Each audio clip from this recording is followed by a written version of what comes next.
మరి కొన్నిసార్లు మనము పట్టించుకోము దేవుని వాక్యాన్ని, లేదా ప్రార్థన సమయం, లేదా మందిరాన్ని మనము పట్టించుకోము. దైవజనుడు చెప్పే మాటలు మనం నిర్లక్ష్యం చేస్తాం. ఏమవుతుంది అప్పుడు అంటే, నీ అనాయింటింగ్ ఏదైతే ఉంటుందో, నీ బ్లెస్సింగ్ ఏదైతే ఉంటుందో, నీ ప్రొటెక్షన్ ఏదైతే ఉంటుందో దాన్ని తీసేస్తాడు దేవుడు. గుర్తుపెట్టుకోండి.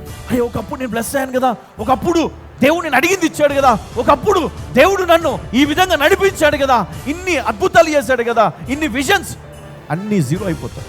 You know why? దేవుని మాటను నువ్వు చెవున పెట్టక పెడ చెవున పెట్టవు. రాంగ్ డైరెక్షన్లో నేను తీసుకొని పోతున్నాడు సాతానుడు. వెళ్ళిపోతా ఉన్నావు, విశ్వసించి వెళ్ళిపోతా ఉన్నావు. నీ అభిషేకము నువ్వు కోల్పోయిన సంగతి నీకు అర్థం కాలే. నీ జ్ఞానము నువ్వు కోల్పోయావు, నీ ప్రొటెక్షన్ కోల్పోయావు. అందుకనే ఇదిగో సౌలు ప్రయత్నం చేశాడు, ఎందుకంటే ఆ స్వభావం మంచిది కాదు, ఆ దేవుడికి నచ్చలే. ఏమయ్యా, పదవి పైన నీకు అంత వ్యామోహం, ఇచ్చిన మాట మర్చిపోయావు. దావీదును పొడిచి గోడకు బిగించుదనుకొని సౌలు ఈటను విసిరెను. అయితే అది తగలకుండా దావీదు 2 మార్లు తప్పించుకొనెను. యెహోవా తనను విడిచి దావీదునకు తోడై ఉండుట చూచి సౌలు దావీదునకు భయపడను.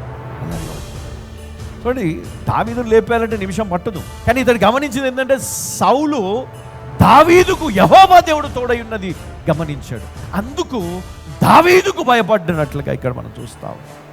నీకు దేవుడు తోడై ఉంటే కదా నీ శత్రువు నిన్ను చూసి వణకాల్సిందే.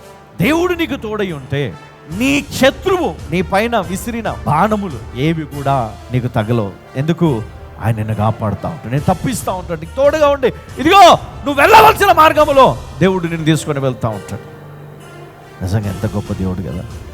ఎన్నో రోగాలు వచ్చాయి, ఎన్నో కరోనా, అట్లా ఇట్లా అన్ని తప్పించాడు దేవుడు.